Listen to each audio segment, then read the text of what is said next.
আমরা আজকে আলোচনা পর্ব হচ্ছে পারিবারিক সহিংসতা প্রতিরোধ সুরক্ষা আইন 2010। আমরা 24তম ক্লাস শেষ করেছি। আজকে হলো 25তম ক্লাস, 25 এবং 26তম ক্লাস হবে দুইটা সেশনে। আশা করি আপনারা সেই সাথে থাকবেন। আমরা আগামী শুক্রবার পরীক্ষা নিব, কোনো ভয়ের কোনো কারণ নয়। চেষ্টা করবেন যতটুকু লেখার জন্য, লেখাটা একটা প্র্যাকটিস, এই এক সপ্তাহ যা পড়াইলাম একটা প্র্যাকটিস থাকা। আর প্রশ্ন কোনো আহামরি কিছু না, নিজের মতো করে লিখবেন, এটাই থাকবে পরীক্ষায়। আর আপনাদের খাতা দেখার একটা কমিটি করতেছি, এটা আপনাদের জন্য ভালো হবে। একটা কমিটি করব, যে কমিটি খাতায় আপনারা ওখানে সাবমিট করবেন। একদম খাতা বোর্ডে যেরকম পরীক্ষা দেন, মানে যেভাবে খাতা দেখে কি ত্রুটি আছে সব খাতায় আপনি উত্তর, ওই যে খাতা দিবেন ওই খাতায় আবার দেখবেন বিভিন্ন মার্ক করা থাকবে, কালার করা থাকবে। এবং আপনার উত্তরটা আপনি পেয়ে যাবেন, যে যে পরীক্ষা দিবেন নাম দিবেন, একটা রোল নাম্বার দিব আজীবন। ওই রোল নাম্বারটাই চলো, ওই ওই কোডে আসবে। আমি যাতে নাম, কারো নাম লিখবেন না পরীক্ষায়। এতে কি হয়, খাতার মানে মান বাড়বে, স্বচ্ছতা বাড়বে। যেহেতু একজন দেখলাম আলম ভালো পারছে, লেখা ভালো, তার মার্ক বেশি দেবে সেটা না। খাতা দেখবে হচ্ছে এরকম একটা সিস্টেম করতেছে, খাতা দেখবে কমিটি, এবং ভুলগুলা ধরাই দিবে, যাতে তোমরা এখন থেকে সংশোধন হয়। তো যাই হোক, আমরা 21 পর্যন্ত তাহলে আমার শিখছি। তাহলে আমার হাতের লেখা সবচেয়ে খারাপ স্যার। অসুবিধা নাই, হাতে এটা ডাজন্ট ম্যাটার। হাতের লেখা বলা হয়েছে plain and clear, Bangla is not bad. আপনি যদি বাংলা লেখা যদি হয়, পরিষ্কার হয়, হুম, কোনো সমস্যা নাই, স্যার লেখা স্যার খারাপ। সেটা হয়। তাহলে এখন আমরা 21 হচ্ছে পড়েছিলাম, গত ক্লাসে পড়েছিলাম বিচার, যে কোন এই কোন আদালতে বিচার হবে। এটা কি সুপ্রিম কোর্ট নাকি তারপর হচ্ছে নিম্ন আদালত, নাকি সিজিএম নাকি সিএমএম বলা, এরকম করেছিলাম। তো 21 আমরা বিচার করেছিলাম।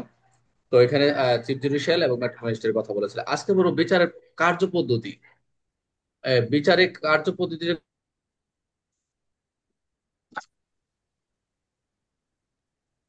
আচ্ছা, বিচারের কার্যপদ্ধতিটা কেমন হবে? আমরা যদি চিন্তা করি, প্রত্যেকটা আইনের প্রথম থেকে আমি আপনাদের ধারণা দিয়েছি, যে কয়টা আইন রয়েছে সেখানে রয়েছে এই আইনটি এই আইনের অধীন, অর্থাৎ এই যে যত মাইনর অ্যাক্ট রয়েছে সবসময় কোন বিধানাবলী প্রযোজ্য হয়। সবসময় খেয়াল রাখবেন, অপরাধের যে এই আইনের অধীন অপরাধ, বিচার, কার্যক্রম, নিষ্পত্তি, যাই কিছু হোক না, অবশ্যই ফৌজদারি কার্যবিধির বিধানাবলী প্রযোজ্য হবে। এই 22 দ্বারা এটাই বলছে। আর এই যে বিচারটা হবে, হুম। আমরা কিছু কিছু আইন পাবো মাইনর অ্যাক্টে, যেমন দ্রুত বিচার আইন। আরো কিছু কিছু আইন পাবো যেটা হচ্ছে বলা রয়েছে ওই এই যে অপরাধের বিচার বা কার্যধারার যে নিষ্পত্তি, মামলাগুলো যে বিচার কার্যক্রম ট্রায়ালিং স্টেজে যে নিষ্পত্তিটা করবে, এটা কি পদ্ধতি হবে। এখানে বলেছে কার্যবিধির, আপনার দেখুন 22 অধ্যায়, 22। আচ্ছা, এই চ্যাপ্টার 22 অনুযায়ী সংক্ষিপ্ত বিচার, আপনার চ্যাপ্টার কত অধ্যায় মনে রাখা দরকার নাই, কিন্তু এই আইনে অবশ্যই এই যে সংক্ষিপ্ত বিচার, আমরা যখন কার্যবিধি পড়বো যে সংক্ষিপ্ত বিচারগুলো কিরকম হবে। যেমন দ্রুত বিচার, এসি আইন বা দ্রুত বিচার আইনগুলো কি হয়, স্পেশাল পাওয়ার অ্যাক্টে যেগুলা, এগুলো তো হচ্ছে তাৎক্ষণিক ধরে তাৎক্ষণিক আদালতে পাঠায় দেওয়া হয় এবং দ্রুত বিচার কার্যক্রম হয়, যেমন 7 দিন, 15 দিন, 20 দিনের ভিতরে সাজা দিয়ে দেয়। তাই এই জন্য বলছে এই আইনের বিচার কার্যধারাও দেখেন, তাহলে সংক্ষিপ্ত বিচার পদ্ধতি হবে। যদি পরীক্ষা আসে যে এই পারিবারিক সহিংসতা প্রতিরোধ আইনে, সুরক্ষা প্রতিরোধ আইনে বিচার কার্যক্রম কেমন হবে, অবশ্যই এই আইনে বিধান ও ফৌজদারি কার্যবিধি অনুসরণ করবে। এটা তো আমরা জানি, এটা কোনো ফ্যাক্ট না, বাট ফ্যাক্ট হচ্ছে যে এই আইনটি সংক্ষিপ্ত বিচার। এই জন্য আইনটার প্রতি কার্যকরী বেশি। যে আইনগুলো দেখুন সংক্ষিপ্ত বিচার হয়, দ্রুত হয়, এবং সংক্ষিপ্ত বিচার পদ্ধতি হলে ওই আইনগুলো একটু মূল্যায়ন বেশি থাকে, কারণ হচ্ছে তাড়াতাড়ি সাজা দেওয়া যায়। এখনো অনেক আইন রয়েছে যেগুলো হচ্ছে বাংলাদেশের মামলার যে ধরন এবং বিচারিক যে কার্যক্রম, কিছু করার নাই, কারণ সাক্ষী অনেক কিছু ট্রায়ালিং যে স্টেজ রয়েছে, আমি কার্যবিধিতে আপনাদের দেখাবো না। এই বিচারিক কার্যক্রমের যে পদ্ধতিগুলো, এগুলো আসলে অনেক সময়ের বিষয় রয়েছে। তো যাই হোক, আপনি এতটুকু জেনে রাখেন, বিচারিক কার্যপদ্ধতি হচ্ছে সংক্ষেপে হবে, ঠিক আছে? তাহলে আমরা প্রশ্নে যাই। এই আইনের অধীন কোন আবেদন বা অপরাধের বিচার বা কার্য দ্বারা নিষ্পত্তির ক্ষেত্রে বিধানের প্রযোজ্য হবে অবশ্যই কি, ফৌজদারি কার্যবিধি, আমরা একটু আগে দেখলাম। কার্যবিধি। এ আইনের অধীন বিচার বা কার্যধারা নিষ্পত্তির ক্ষেত্রে ফৌজদারি কার্যবিধি কোন অধ্যায়ে সংক্ষিপ্ত বিচার হবে, এটা হচ্ছে আমরা যেটা বাইরে দেখলাম, এবং সেটা হবে সংক্ষিপ্ত। সবসময় খেয়াল রাখবে, এটা সংক্ষিপ্ত বিচার। এই হলো দুইটা। তাহলে আমরা এখানে কি দেখলাম, বিচারের কার্য পদ্ধতি দেখলাম। আচ্ছা, এই যে এখন আপনারা আমি আহ কালকে আমার আজকে যদি আমাদের শেষ হয়ে যায় আলহামদুলিল্লাহ, আমরা কালকে বা পরশু দিন আমরা কালকে শিশু আইন চলে যাব। তো কালকে আমরা ফার্স্ট সেশনে থাকবে, আমি এআই এর 10-15টা সংক্ষেপ একটা রূপ নিয়ে আসবো, যে এটা দেখে আপনাকে বলতে হবে, এই এর চেহারা দেখে বলতে হবে এটার ভিতরে এই বলা রয়েছে। হ্যাঁ, সূচি দেখে যদি ভিতর না বলতে পারেন তাহলে তো সমস্যা। আচ্ছা, বাই দ্বারা গেল বিচারের কার্যপদ্ধতি। এখন আসে 23, নিভৃত কক্ষে বিচার কার্যক্রম, যেটা বলা হয়েছে ইংলিশে ট্রায়াল ইন ক্যামেরা। আমরা শিশু আইনে পাবো শিশু আইনে পাবো ট্রায়াল ক্যামেরা, এবং অন্য মানব পাচারে পাবো। দেখেন, মানব পাচার, শিশু আইন, এবং হচ্ছে এই পারিবারিক সহিংসতা, এগুলো কিন্তু আমি পড়াশোনা পড়ছি বলতে এগুলো পড়াইতে পড়াইতে আমার অভ্যস্ত হয়ে গেছে। এবং আপনারাও যখন আমরা রিভিশন দেবো তখন আপনাদের হয়ে যাবে কোন কোন কোন কোন সেকশনে ট্রায়াল ক্যামেরা রয়েছে, কানেক্টিং সেকশন যেটা। তাই নিবৃত্তি কক্ষে বিচার কার্যক্রমটা কি আসলে? এটা আদালতের বিষয় আর কি। এখন এই যে এই ট্রায়াল ক্যামেরা আদালত ঘোষণা করবে এটা কি বিচার কার্যক্রম, যে যেটা হবে কোন শর্তে কি ধরনের। এটাকে এটা মনে হচ্ছে যে কোথাও মনে হচ্ছে যে ট্রায়াল ক্যামেরা মানে ক্যামেরাটা সেট করে এরকম কোনো কিছু তো আসলে না। এটা আদালত মনে করে সুষ্ঠু কার্যক্রম নির্ণয়ের জন্য আদালত সিদ্ধান্ত করে কতজন নেওয়া যাবে, কারা কারা উপস্থিত থাকবে, কাদেরকে অ্যালাউ কাদেরকে অ্যালাউ না, এই ধরনের একটা থাকে, নীতিমালা থাকে। তো এখানে সবসময় খেয়াল রাখবেন, এই ট্রায়াল ক্যামেরা যদি ঘোষণা করে বা করে যে সংশ্লিষ্ট পক্ষগণের সম্মতি, এই দুই পক্ষেরই অবশ্যই পক্ষগণের সম্মতি নিবে, আদালতে সে বিবেচনা বা উপযুক্ত মনে করলে এই আইনের অধীনে রুদ্র ধার কক্ষে ট্রায়াল ক্যামেরা করতে পারে।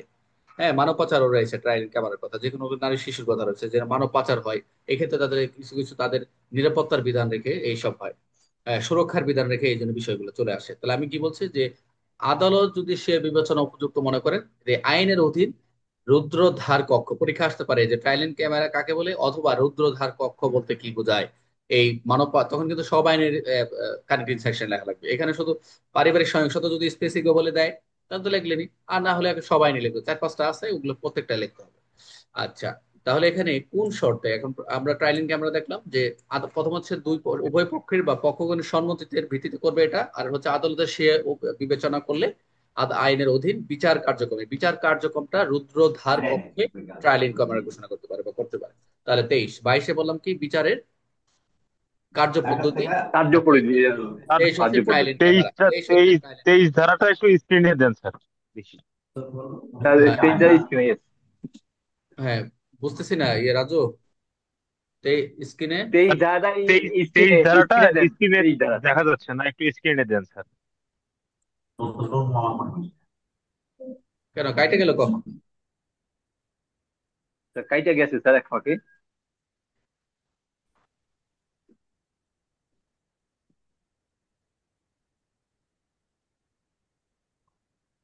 আসছে, এখন আসছে। হ্যাঁ, আসছে আসছে স্যার, স্যার। আসছে স্যার। এইটুকুই। তাহলে নিবৃত কক্ষে কার্যক্রম হচ্ছে 23 ট্রায়ালিং ক্যামেরা, সবসময় রাখবেন 23 ধারা হচ্ছে ট্রায়ালিং ক্যামেরা। শিশু আইনেও পাবো আমরা। এখানে এই দুটা লাইনে বলছে, একটা হচ্ছে তাদের পক্ষগণের সম্মতিতে থাকবে, তাদের এই ট্রায়ালিং যদি করতে চায়, হ্যাঁ তাদের অবশ্যই সম্মতি লাগবে। যদি বলে যে তারা সম্মতি দিবে না, তবে আদালতের সবসময় সে বিবেচনা, এটা ম্যাক্সিমাম হচ্ছে এরকম, বিশেষ করে নারী শিশুর যে আইনগুলো রয়েছে এগুলো তো আমরা পাবো। আচ্ছা, তারপর এটা মাদকেও রয়েছে কিনা, না মাদকে নেই।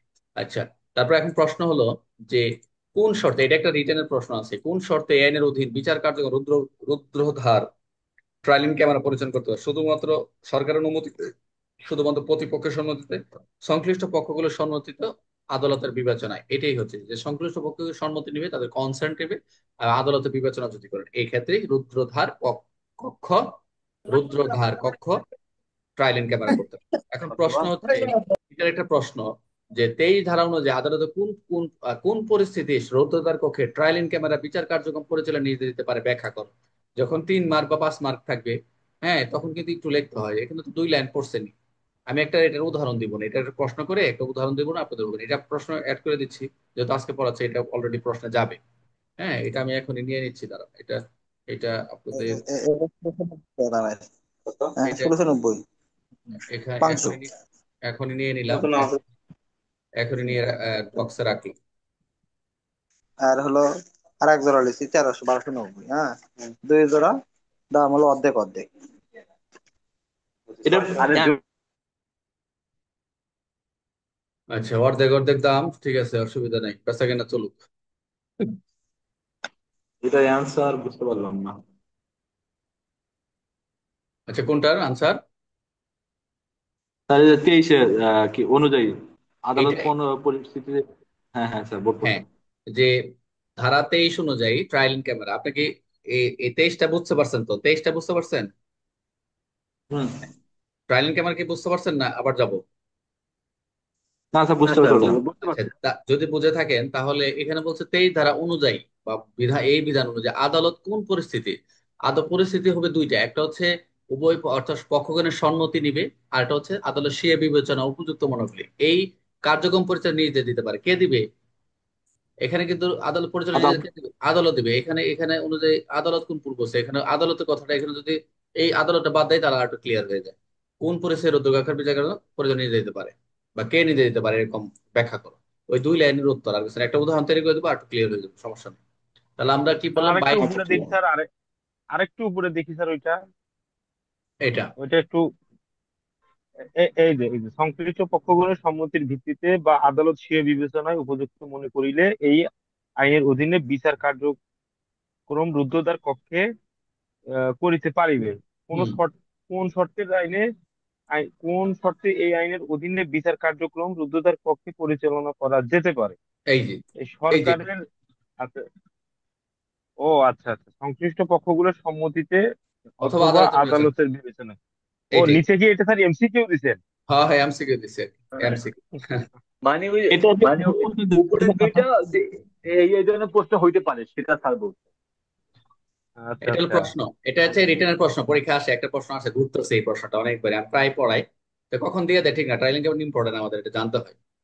এখন আসেন সরজমিনে তদন্ত। আমরা 22-এ পড়লাম কি বিচারের কার্যপদ্ধতি, 23 হলো ট্রায়াল এন্ড ক্যামেরা, এন্ড 24 হচ্ছে একটু দেখেন সরজমিনে তদন্তটা কি। আমরা যতগুলো মামলা পাবো বা আমরা যখন তদন্ত করি সবগুলো হচ্ছে অন দ্য স্পটে আমরা গিয়ে তদন্ত করি। ডিলে এক্সামিনেশন বা ডিলে ইনভেস্টিগেশন করার সুযোগ নাই। এখানে যারা তদন্ত করবেন, যারা দায়িত্বে থাকবেন, যাদেরকে দায়িত্ব দেবে সরকার, যাকে তো উপযুক্ত মনে করবে, যে সংস্থাকে মনে করবে সেটা তদন্ত করবে। তো অবশ্যই এখানে বলছে হেডলাইনই যে বোঝা যাচ্ছে একদম ক্লিয়ার আন্ডারস্ট্যান্ডিং, যেটা হচ্ছে সরজমিনে তদন্ত। সরেজমিনে তদন্ত এটাই বলছে যে অবশ্যই আপনাকে নির্ধারিত যে সময়সীমা থাকবে সেই সময়সীমার মধ্যে সরজমিনে যাবেন, ঘটনাস্থলে গিয়ে তদন্ত করবেন। এটাই বলছে যে যদি যখন আপনি এই কোনো আবেদন বা কার্যধারা নিষ্পত্তি করতে হয়, অবশ্যই যখন তদন্তটা করতে যাবেন আদালত তাকে তো অবশ্যই অবহিত করবেন যে আমরা আসতে যেই তদন্ত করবে, ঘটনার সত্যতা যাচাইয়ের জন্য অবশ্যই সরজমিন তদন্ত করবে। এটা হচ্ছে 24 ধারা। খালি এতটুকু মনে রাখেন যে সরজমিন তদন্ত হচ্ছে 24 কি হলো, কোন আবেদন বা কার্য নিষ্পত্তির ক্ষেত্রে আদালত পক্ষ কিন্তু অবহিত করে ঘটনার সত্যতা নিরূপণের নিমিত্তে সরজমিনে তদন্ত দিতে পারবে এবং উক্ত তদন্ত কাজ আদালত কর্তৃক নির্ধারিত সময় সম্পন্ন করবে। আদালতের যে টাইম রয়েছে সেই টাইমে শেষ করবে। যেহেতু সংক্ষিপ্ত বিচার, এটা সংক্ষিপ্ত বিচারে শেষ হয়ে যাবে, সমস্যা নেই, দ্রুত কার্য। 24 হচ্ছে এটা জানেন যে সরজমিনের তদন্ত, আদালত নিজে দিবে ষড়যন্ত্র তদন্ত করার জন্য। প্রশ্ন, আদালত কোন শর্তে সরজমিন তদন্ত রাখতে পারেন? পক্ষগণকে অবহিত করে ঘটনার সত্য নিরূপণের জন্য। এটা হলো মূল কথা, যেখানে বলছে যে আদালত আদালত পক্ষগণকে অবহিত করে ঘটনার সত্য নিরূপণের জন্য সরজমিনে আদেশ দিতে পারবে। এটা হলো মূল কথা, যে আদালত কোন শর্তে সরজমিন তদন্ত দিতে পারে। যে আদালত পক্ষগণকে অবহিত করবে, যে অবহিত করে দিতে দিবে ঘটনার সত্যতা নিরূপণের জন্য। কারণ ওখান থেকে তো বসে আদালত নিজেও তদন্ত করতে পারে। তো সত্যতা নিরূপণের জন্য অবশ্যই সরজমিনে যেতে হবে। এই জন্য বলছে কোন শর্তে পক্ষগণকে অবহিত করে ঘটনা সত্য নিরূপণের জন্য সরজমিন তদন্ত। তো 22 হচ্ছে কি বিচার পদ্ধতি, 23 হচ্ছে ট্রায়ালিং ক্যামেরা, আর 24 হচ্ছে কি সরজমিনে তদন্ত। 25 আদের জারি, ভেরি ভেরি হুম। ইম্পর্টেন্ট, ভেরি ভেরি ইম্পর্টেন্ট, লিখিত প্রশ্ন। আদের জারি, আদের জারি, আদেশ। দেখেন আদের জারি কিন্তু আমি অনেক জায়গায় পড়ছেন, এই যে এই পর্যন্ত পড়ে আসছেন, কিন্তু এই স্পেসিফিক ভাবে করে না যে আদের জারি করবে, আদের জারি কি সিস্টেমে, নোটিশ জারি, আদের জারি পড়ছে, কে জারি করবে, আদের জারিটা কে করবে, কার মাধ্যমে করবে। দেখেন এখানে ফৌজদারি কার্ড, যদি এখানে আমরা যে ওই যে সমন জারি টারি করি না, এখানেও দেখেন পরীক্ষা কিন্তু নারী শিশু থেকে সমন জারি যখন আসলো একটা প্রশ্ন 21 ধারা না, 21 না 24 ধারা। তো ওখানে সমনের কথা বলা রয়েছে, ও ভারপ্রাপ্ত কর্মের উপর দায়িত্ব বেশি গুরুত্ব দেওয়া হয়েছে সমনের যে বিধান নারী শিশুর ক্ষেত্রে। তো এই ক্ষেত্রেও দেখেন এখানেও কিন্তু আদের জারির ক্ষেত্রে কিভাবে করবে একটা স্পেসিফিক ভাবে আছে। যদি পরীক্ষায় একটু খালি স্পেসিফিক ভাবে প্রশ্ন ঘুরায় দেয় তাই সবাই খালি ওই যে কার্যবিধি 68, তারপর হচ্ছে অন্যান্য ক্ষেত্রে যে সমানের ধারাগুলো রয়েছে নারী শিশু সব খালি প্যাঁচ লাগাবে। এখানে দেখেন আদের জারি 25। আদের জারি আদালত কর্তৃক, আদালত কর্তৃক মনোযোগ দেন, আদালত কর্তৃক প্রদত্ত যে কোনো আদেশ, যে কোনো আদেশ ফৌজদারি কার্যবিধি উল্লেখিত পদ্ধতি অনুসরণ করে সংশ্লিষ্ট পক্ষের নিকট জারির ব্যবস্থা করবে। তার মানে কি, আমরা কিন্তু যেহেতু পিছনে পড়লাম যে এই আইনের বিচার কার্যক্রম নিষ্পত্তির ক্ষেত্রে বিধানের প্রয়োজন হবে, কোন বিধানের? ফৌজদারি কার্যবিধি আমরা দেখলাম। এখন বলতেছে যে এই আদেশ জারি যদি হয়, কোনো একটা আদেশ দেয়, কোনো সমন দেয়, কোনো নোটিশ দেয়, ওয়ারেন্ট দেয়, এই বলছে যে ফৌজদারি কার্যবিধি যে আমরা যে ওয়ারেন্ট জারির সমন জারির যে বিধান রয়েছে সেটা কিন্তু অনুসরণ করবো। এখন সমন দিলে 2 কপি দিবে, 1 কপি তাকে বুঝে প্রাপ্ত শিক্ষা ফেরত দিবে, ওয়ারেন্ট দিলে 1 কপি দিবে, তাই অ্যারেস্ট করে চালান দিব। তো এই যে হুলিয়া দিলে হুলিয়ার কার্যক্রমে যে কার্যক্রম দিব, তো এইটি বলছে যে ফৌজদারি কার্যবিধি আদেশ জারি যে পদ্ধতি রয়েছে সেটাই অনুসরণ করতে হবে। দুই, এই আইনের অধীন প্রদত্ত যে কোনো আদেশ জারিকারক বা পুলিশ বা প্রয়োগকারী কর্মের মাধ্যমে, এটা এমসিকিউ, যে কে কে জারি করবে, আদেশ জারি কে কে করবে। এখন হচ্ছে জারিকারক আদালত হতে হতে পারে, জারিকারক কে হবে পুলিশ, প্রয়োগকারী কর্মকর্তা। জারিকারক, পুলিশ, প্রয়োগ কর্মকর্তা, তিনজন। এই আইনের প্রদত্ত যে কোনো আদেশ, যে কোনো অর্ডার, যে কোনো নোটিশ বা যাই কিছু বলবো, জারিকারক পুলিশ, প্রয়োগকারী কর্মকর্তার মাধ্যমে জারি করবে। আচ্ছা, তবে শর্ত থাকে। কন্ডিশনটা কি? কন্ডিশনটা হচ্ছে গ্রেপ্তারি পরোয়ানা পুলিশ কর্তৃক দাখিল করতে হবে। দেখেন, এখানে গ্রেপ্তারি পরোয়ানা কিন্তু প্রয়োগকারী কর্মকর্তা পারবে না, জারিকারকও পারবে না। বলছে যদি শুধু শর্ত হচ্ছে এটা যে গ্রেপ্তারি পরোয়ানা পুলিশ কর্তৃক দাখিল করতে, যেখানে যেখানে পুলিশের কথা শব্দটা রয়েছে ওই ধারাটাকে খায় ফেলতে হবে। হ্যাঁ, যেখানে যেখানে ম্যাজিস্ট্রেটের সাথে পুলিশ পিছে পিছে দৌড়ায়, ম্যাজিস্ট্রেট পুলিশকে নিয়ে দৌড়ায়, এই সব ধারা খুবই না। যেমন মোবাইল কোড গতবার আসছে প্রশ্ন বা এমসিকিউ, তো এইগুলো যেখানে সংশ্লিষ্ট রিলেটেড, পুলিশ রিলেটেড, এগুলো হচ্ছে প্রশ্ন পড়বে। তাহলে আমরা হচ্ছে কি, যা আদেশ জারি কে কে করবে? জারিকারক, পুলিশ, প্রয়োগকারী কর্মকর্তা। ক্লিয়ার? কিন্তু এখানে আরেকটু বলেছে, শর্ত হচ্ছে গ্রেপ্তারি পরোয়ানার ক্ষেত্রে শুধু পুলিশ কার্যকর করবে। ক্লিয়ার? এখন দেখেন, হুম। এখানে একটা ইম্পর্টেন্ট বিষয় রয়েছে। জারিকারক, পুলিশ বা প্রয়োগকারী কর্মকর্তা, তিনজন ব্যক্তির কথা যেটা বলছে, জারিকারক বা পুলিশ কর্মকর্তা জারিকারণের উদ্দেশ্যে যে জারি করলেন প্রাপ্ত আদেশের অনুলিপি 3 কার্য দিবসের মধ্যে জারি করবেন। দেখছেন কত মানে এটাকে এক্সিকিউশন করার জন্য একটা লিমিট করে দিছে। যেহেতু এটা সংক্ষিপ্ত বিচার কার্যক্রমের ক্ষেত্রে খুব আদালতকে আপনি সহযোগিতা করতে, সেই ক্ষেত্রে এই যিনি জারিকারক হবেন, জারিকারক পুলিশ অথবা প্রয়োগকারী কর্মকর্তা, কত কার্য দিবস জারি করবেন? 3 কার্য দিবসে, এবং জারি সংক্রান্তে প্রত্যয়ন সহ আদালত প্রেরণ করবে, যেটা আমরা করি যখন একটা সমন এক্সিকিউশন হয়, ওয়ারেন্ট এক্সিকিউশন হয়, অন্যান্য যে আমারও তো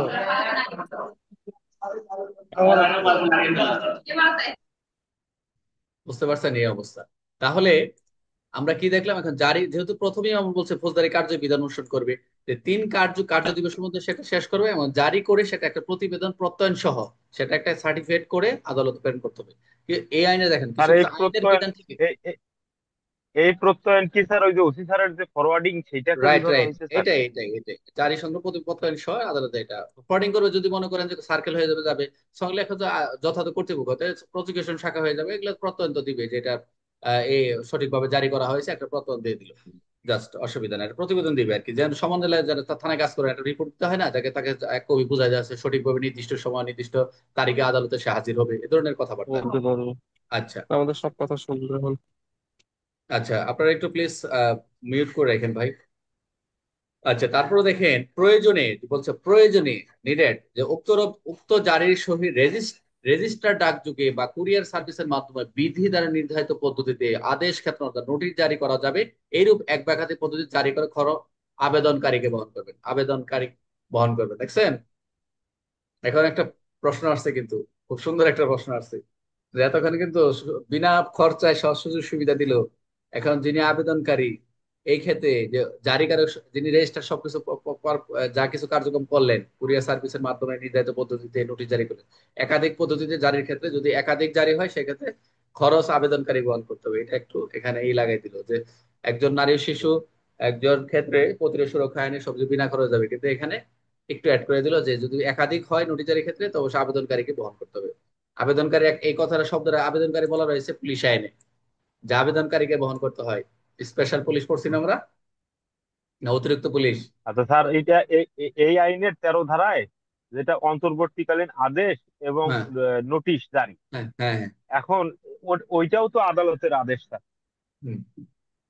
ওইটাও একটা এখন সেই নোটিশ, ক্ষেত্রে এটা ওইটা হ্যাঁ নোটিশ। ওই একটু পার্থক্য দেখেন, ওইটাও নোটিশ এটাও নোটিশ বা আদেশ জারি, এটাও আদেশ, স্পেশাল আদেশ জারি। ওখানে অন্তর্বর্তী নোটিশের কথা হ্যাঁ হচ্ছে, ওখানে একটা টাইম ফ্রেম দেওয়া আছে এত কার্য দিবস, কিন্তু এইটা কিন্তু ওখানে কিন্তু তিনজন ব্যক্তির কথা, জারিকারক, পুলিশ বা প্রয়োগ করে, ওখানে শুধু প্রয়োগ করার কথা বলছে। কিন্তু এখানে যে আদেশ জারির ক্ষেত্রে তিনজন ব্যক্তির কথা বলছে, জারিকারক, প্রয়োগ করে কর্মকর্তা, পুলিশ। কিন্তু গ্রেপ্তারের ক্ষেত্রে শুধু বলছে পুলিশের কথা বলছে। এবং কিভাবে করবে, কত কার্য দিবসের মধ্যে সেটা উল্লেখ করছে, এবং এটা পরবর্তী ফেরত দিবে ডাক যুগে সেটা উল্লেখ করে দিচ্ছে, এই আর কিছু না।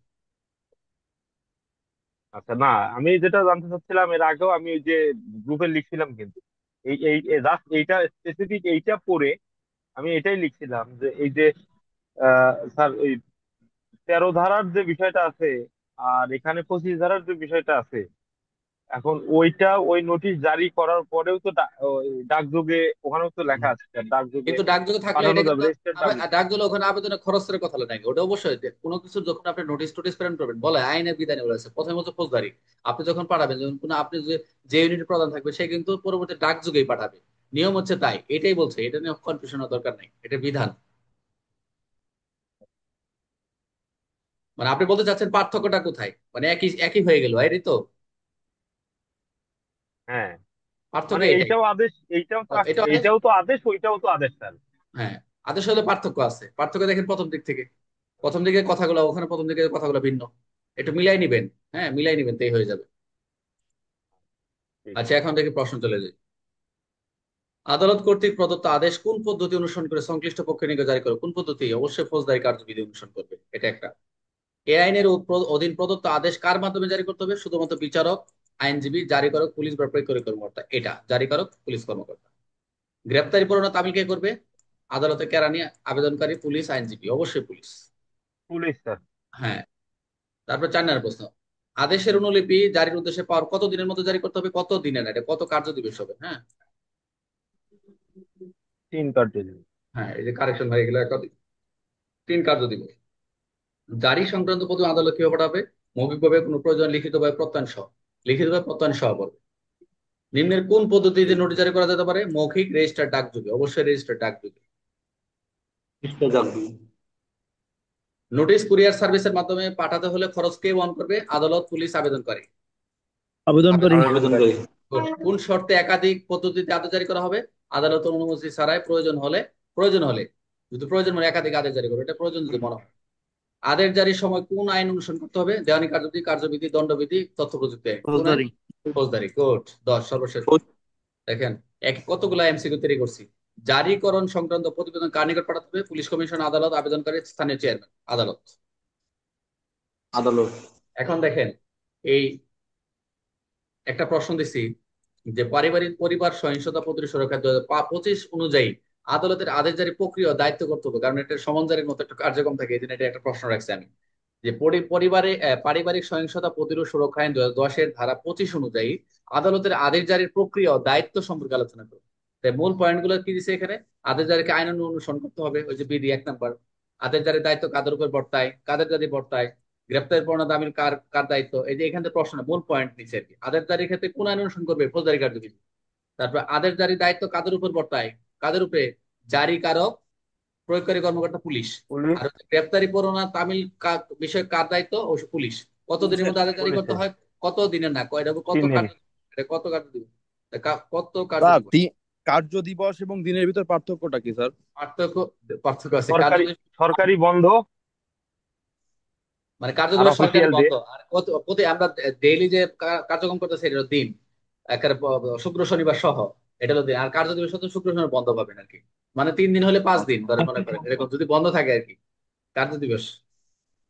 নোটিশ জারির বিকল্প পদ্ধতি, একাধিক পদ্ধতি জারি খরচ বহনের দায়িত্ব কে করবে? অবশ্যই আবেদন করে। দেখছেন এখানে কিন্তু পয়েন্ট দিয়ে দিছি, এবং এটার ব্যাখ্যা করার জন্য এখানে কিন্তু পয়েন্ট পয়েন্ট দিয়ে দিচ্ছি, এটার প্রশ্ন রাখছি, আপনারা পারবেন।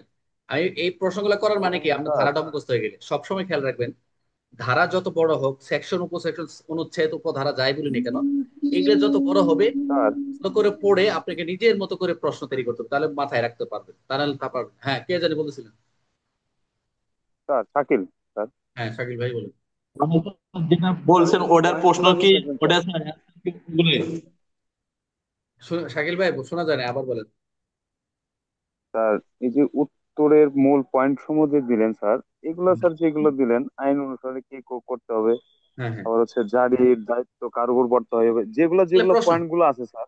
ওই এগুলো এই উত্তর দিলে হয়ে যাচ্ছে, এগুলো উত্তর হয়ে দিলে হচ্ছে, এগুলো আমি এগুলো এটা এটা এগুলো পয়েন্ট, এগুলো হলো প্রশ্ন। এটার উত্তরটা আমি দিয়ে দেবো, এটার উত্তর সহ আমি প্রশ্নে আছে, সমস্যা, টেনশন করি না। এটা আমি সাজাই দিচ্ছি সুন্দর করে, লিখিত জাস্ট এটা খাতায় আমি স্যার, দিচ্ছি।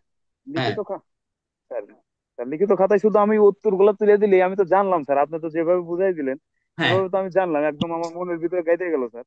হ্যাঁ, এখন এটাই। ওইভাবে আমি উঠাই দিলে হয়ে গেল স্যার প্রশ্নের হ্যাঁ, উত্তর, এই তো স্যার। রাইট, রাইট, এটাই উত্তরের মূল পয়েন্ট গুলা তুলে ধরছে আর কি। এটাই বুঝাইছে, এটা আমি এই ফোল্ডার, এটা তো আমার বোঝানোর জন্য, আমি যখন আপনাদের ফাইনাল ভাবে দিব তখন তো একটু সাজাই দিব, সমস্যা নাই, এটা আমার জন্য। Very very important, very very important, very very important. আসামির অনুপস্থিতি বিচার, এই ট্রায়াল, অ্যাবসেন্ট ইন ট্রায়াল, যেটা অ্যাবসেন্ট ইন ট্রায়াল ক্ষেত্রে আমরা সাক্ষ্য পাবো, বিশেষ করে কার্যবিধিতে পাবো যে কোন আসামির অনুপস্থিতি বিচারের যে প্রক্রিয়াটি কি। আসামি গ্রেপ্তার, সমন জারি, ওয়ারেন্ট জারি, হুলিয়া জারি এবং অন্যান্য 339-এর খ, এই যে স্টেপ বাই স্টেপ যখন এটা কার্যক্রম শেষ হবে, আদালত ট্রায়াল স্টেপ যে আদালত বিচারিক যে কার্যক্রমগুলো, হ্যাঁ, এই বিচারিক কার্যক্রমগুলোর ক্ষেত্রে পরবর্তীতে আদালত trial in camera, sorry, absent in ট্রায়ালে বিচার কার্যক্রম পরিচালনা করতে হবে। এখানে এসে কি হলো একটু দেখেন, যে এখানেও বলছে প্রতিপক্ষ যদি অনুপস্থিত থাকে, অ্যাবসেন্ট থাকে, তার তার অ্যাবসেন্টও এই যে অনুপস্থিতির বিচার করা যাবে 26। তাহলে আমি এটা পড়ার আগে একটু পিছনে আসি, আমরা যেটা পড়ে আসলাম, আমরা 22-এ কি বললাম? 22 বিচার পদ্ধতি, কে ভাই কেউ সে কথা বল। হ্যাঁ, বিচারের কার্য দিব। বিচারের কার্য বিচার পদ্ধতি 23, trial in trial camera in camera sir. 24, tiling camera বা ওই যে সরজমিন তদন্ত। 24 সহযোগী ষড়যন্ত্র তদন্ত। তদন্ত, 25 আদেশ জারি স্যার। আদেশ জারি। আদের জারি, আদের জারি, গুড। 25 আদের জারি। 26 আসামির অনুপস্থিতি বিচার, মানে প্রতিপক্ষের অনুপস্থিতি। ওখানে বলছে আসামির অনুপস্থিতি বিচার, এখানে হলো প্রতিপক্ষের উপস্থিতি। কানেক্টেড সেকশন যদি মনে হয়, শোনো খেয়াল রাখবেন, সব জায়গায় কানেক্টেড সেকশন দিতে যাবেন না। এই পারিবারিক সহিংসের সাথে যদি আপনি ওগুলা টানেন তাহলে তো সমস্যা। সবসময় খেয়াল রাখবেন কোনটার সাথে ইউজ করবেন। ডট আর ডনস খেয়াল রাখতে হবে যে দেওয়া যাবে কিনা। আপনার কানেক্টিং সেকশন আসছে বলে গড় গড় করে লিখে দেবেন তা না। হেডকোয়ার্টার সবসময় সিনিয়র স্যাররা যেটা উত্তর করে একটা ধারা প্রশ্ন করে, এই যে যত আপনাদের জন্য যে প্রশ্নটা হয়েছে এবার বা গত ইতিপূর্ব হয়ে গেছে, সবসময় একটা ধারা থেকে প্রশ্ন করে, 10টা থেকে 10টা ধারা, কিন্তু আমরা কানেক্টেড দেই বলা হয়েছে, বিধানে বলা হয়েছে যদি কানেক্টেড থাকে কানেক্টেড দিবেন, কোনো সময় মার্ক কাটবে না। কিন্তু আগে সঠিকটা দেখবে যে এটার সাথে মূল ধারার সাথে পুরো অন্য আইন ঢুকে কিনা, এটা একটু খেয়াল রাখবেন সবসময়। তাহলে আসামির অনুপস্থিতি বিচার কি হবে, সেটা কিভাবে একতরফা, নাকি কোনোভাবে তাকে উপস্থিত করা যাচ্ছে না, তাকে গ্রেপ্তারি করে তাকে ওয়ারেন্ট জারির মাধ্যমে তাকে যাওয়া যাচ্ছে না, তাকে কি আসামির অনুপস্থিত বিচার করা যাবে। একটু দেখি যে প্রতিপক্ষের প্রতি উপস্থিতির জন্য নোটিশ জারি করা হলো, ওই যে নোটিশ জারি করা হলো, প্রতিপক্ষ যদি আদালতে উপস্থিত না হন বা একবার উপস্থিত হইয়া পরবর্তী আর উপস্থিত না হন। দেখেন এই কথাটা কই আছে, দেখেন এই কথাটা আমি কই পড়ছি। একবার উপস্থিত না হয়ে দেখবেন শিশু আইনে বলা রয়েছে যে নারী ও শিশু দমন আইনে, এসিড আইনে, অন্য আইনে বলা রয়েছে। দেখা গেছে সে আদালতে হাজির হয়েছে, হাজির হওয়ার পরে মানে জামিনে আসছে, জামিন নেওয়ার পরে পরবর্তীতে আর পুরো একে লাপাত্তা। কিছু কিছু আইনে সে হাজিরই হয় না, আর কোনো বলছে একবার হাজির হওয়ার পর পরবর্তী সে অনুপস্থিত হয়েছে। তো একবার উপস্থিত হয়ে পরবর্তী আর উপস্থিত হন না, তাহলে তাহলে আদালত প্রতিপক্ষের অনুপস্থিতিতে নিষ্পন্নাধীন আবেদন একতরফাভাবে নিষ্পত্তি করতে হবে। যে এটা আমার মামলাটা নিষ্পত্তি করতে হবে কোনো একতরফা ভাবে, কোনো কথা নাই। যেহেতু নোটিশ জারি করছে, নোটিশ জারি প্রতিপক্ষে আদালত অনুপস্থিত রয়েছে বা একবার হাজির হওয়ার পর সে আর নাই, তাহলে সে কি করবে, একতরফা আদালত নিষ্পত্তি করে দেবে। দুই, আদালত অনুপস্থিতির জন্য আদালত উপস্থিত প্রতিপক্ষের প্রতি নোটিশ জারি করা হইলে, উপরটা নোটিশ জারি করছে, এখনো নোটিশ জারি করা হলে তিনি নির্ধারিত তারিখে আদালত উপস্থিত না হলে বলা রয়েছে যে আপনি 7 কার্য দিবসের মধ্যে এত তারিখে নির্দিষ্ট সময় হাজির থাকবেন। একবার উপস্থিত হয়ে পরবর্তী আর উপস্থিত একই কথা। যে উপরটা হচ্ছে একবার হাজির না হয়ে লাপাত্তা, এর নিচেটা একই বলছে যে নোটিশের তিনি নির্ধারিত আদালতে উপস্থিত না করলে একবার উপস্থিত হইয়া পরবর্তী আর উপস্থিত না তার বিরুদ্ধে গ্রেপ্তারি পরোয়ানা জারি করতে পারবে। যদি এরকম থাকে যে একভাবে একতরফা নিষ্পত্তি করলো, পরবর্তী সে হাজির হয়ে আর আসলো, তার বিরুদ্ধে কি ওয়ারেন্ট জারি করতে পারে। আর ওয়ারেন্ট জারি যদি হয়েই যায় তাহলে কে জারি করবে? আদালত, আদালত, হ্যাঁ। আদালত না? কি আদালত কয়, ওয়ারেন্ট ওয়ারেন্ট আদালত তো না, একযোগে কিছুক্ষণ আগেই তো সাথে দেবে। পড়া হইলো ওই যে আহ, পুলিশের কথা, ইয়া পুলিশ, পুলিশ জারি করবে, পুলিশ তারপরে একযোগে শুনবে, জারিকারক। আদালত পাঠাবে, আদালত ও পাঠাবে আচ্ছা, থানা। Police police. হ্যাঁ হ্যাঁ, ও এখন আচ্ছা, ভুলে যান আচ্ছা, কেন, এই যে আমি তো পিছনে বারবার এই- যাই। এই- এই- না না স্যার, আমি বলছিলাম স্যার ওই যে ইস্যু তো করবে আদালত স্যার। হ্যাঁ স্যার, ইস্যু, হ্যাঁ আমি ইস্যু যতদূর আদালত, রাইট, ইস্যু।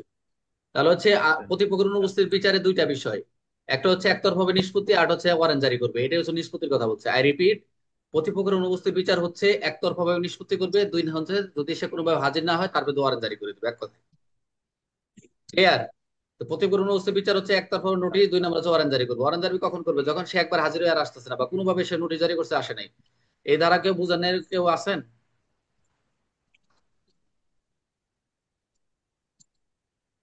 বুঝতে পারছেন এই ধারা, রাজু?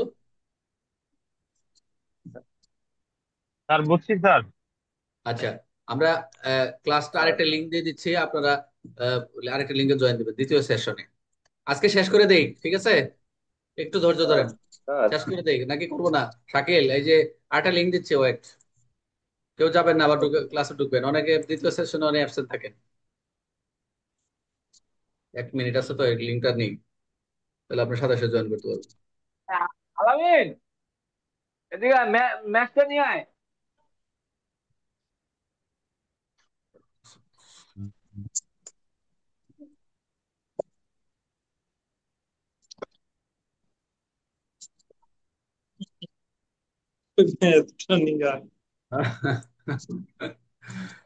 ম্যাচ নিয়ে এসে দাও। এই যে আমার কপি হয়ে গেল, এখন আর সমস্যা নেই, আপনাদের লিঙ্ক দিয়ে দিচ্ছি, দাঁড়ান।